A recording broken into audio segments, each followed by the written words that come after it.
The Acrobat PDF file format is without a doubt the most important core technology in the professional creative space today. If you want to send a proof to a client, you'll likely send them a PDF. If you want to send a finished document to a printer, you should probably send them a PDF. If you're trying to put documents on the web that can be viewed as well as printed, you're going to use PDF. So it's crucially important that as an InDesign user, you be able to create robust PDF documents. Now, there's two ways to make a PDF file from InDesign.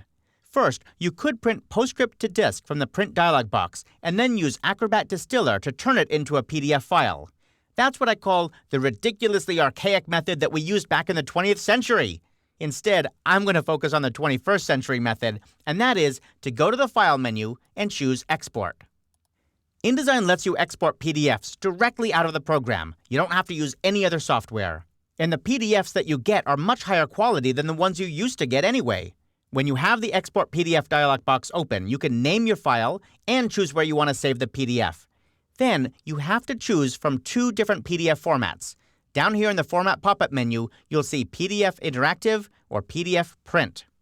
As I mentioned in an earlier chapter, the interactive option should only be used if your document has movies, buttons, page transitions, those sorts of interactivity. You're going to use the Adobe PDF Print option for pretty much everything else. Even documents that are primarily designed to be viewed on screen but only have a little bit of interactivity, like hyperlinks and bookmarks, you want to use Adobe PDF Print. It just gives you more options when you export. Now, when I click Save, up comes the Export Adobe PDF dialog box. Now, there are a lot of options in here, but I recommend that everybody start by choosing one of the Adobe PDF presets. Everything you choose in this dialog box is going to be based on where this PDF is going to, who's going to be viewing it, and what they're going to be doing with it. For example, if you're sending this PDF to a commercial printing press, you're probably going to want to use either PDF X1A or PDF X3. X1A is typically used in North America, X3 is used more in Europe. But this is a decision that you need to make with your printer. Ask them, do they want PDF X1A or X3? The main difference has to do with what colors are allowed in the PDF file. Now, if you're lucky, your printer will come back and say, give us PDF X4. X4 is a much better quality, more robust PDF. It allows them to print all kinds of things, like transparency, without any problems. On the other hand, if you're making a PDF that's not going to a commercial press, but you're simply going to be sending it for a proof, or maybe you're sending it to someone to view on screen, and then maybe they're going to print it out on their desktop printer, then I recommend that you choose high-quality print. You might be tempted to use the smallest file size down here, but I don't recommend that. I don't like that preset. It tends to dumb down your PDF too much, and sometimes it'll change your colors and images in unexpected and unpleasant ways. Again, I choose high-quality print. At least that's where I start. Then I start making changes to customize it to the output that I want. For example, I almost always change the compatibility pop-up menu to Acrobat 6. Or later. Next, choose your page range. Do you want all your pages, or just a couple of them? For example, I'll print just pages 21 to 22. One of the things you get when you change the compatibility to Acrobat 6 is the ability to do things like tag PDF. I highly recommend that you turn on Create Tagged PDF because it allows much better web SEO if you're putting this PDF on a website. It also allows people with visual disabilities to use this PDF with screen reader software. It's not perfect, but it does give more flexibility, so I like turning that on. Also, if you've used a table of contents or made any hyperlinks or bookmarks, you want to turn on the bookmarks and hyperlinks checkboxes. Note that those are the only interactive features that are saved out in a print PDF. Now I'm going to jump over to the compression pane.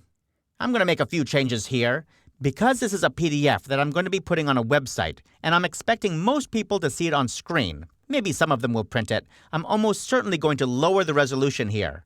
300 might be fine for a commercial printing job, but I'm going to change this to something smaller, maybe 150. I'll do it to my grayscale images too.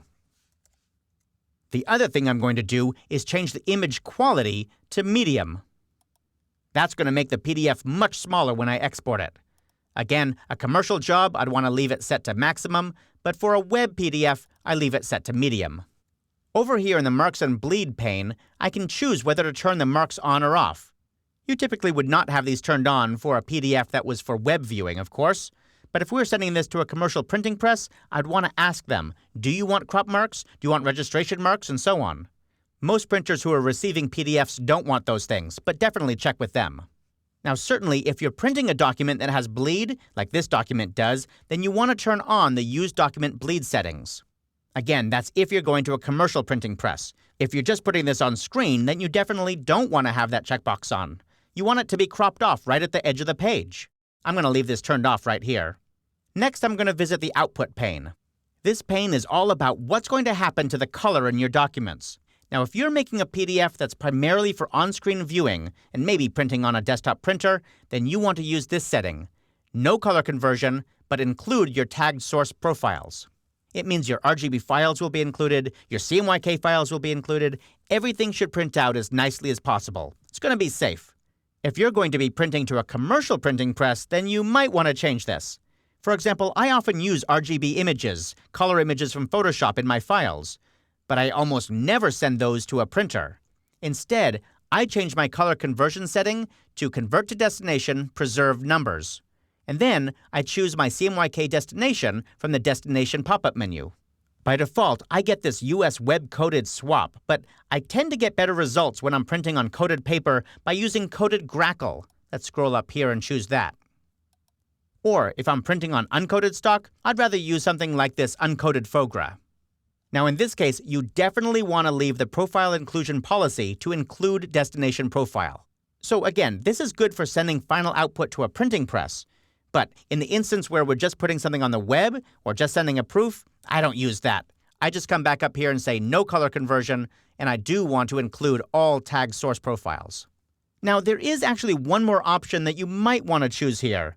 If you're trying to get a grayscale PDF where you only have black, white, and shades of gray in the PDF, then you'd choose something different. In that one instance, you'd change this to Convert to Destination. Not Preserve Numbers, just Convert to Destination. This is really the one instance where you don't want to use that Preserve Numbers option. Then, from the Destination pop-up menu, you'd scroll all the way to the bottom and choose one of these grayscale profiles. They're down here, like this dot gain 20%, dot gain 25%. Those are all the grayscale options. If I chose this, then my PDF would be entirely in grayscale, no color. But once again, for this PDF, I'm not going to do that. I'm going to say no color conversion and include all tag source profiles. Okay. Now, there are a bunch of other features that we can choose in here. For example, in the security pane, we could require a password in order to open up this PDF. Now, I'm certainly not going to do that. Then, once you're done with choosing all of these options, it's time to click Export. But when I click the Export button, I want you to look up here in the application bar behind this dialog box. You'll see a little animation for a moment, and that animation is the PDF exporting, because PDFs actually export in the background. You don't see a dialog box saying page 1, page 2, and so on. They export in the background, and the only way to know that they're exporting is by watching that little animation. All right, here we go. Click Export. There it goes.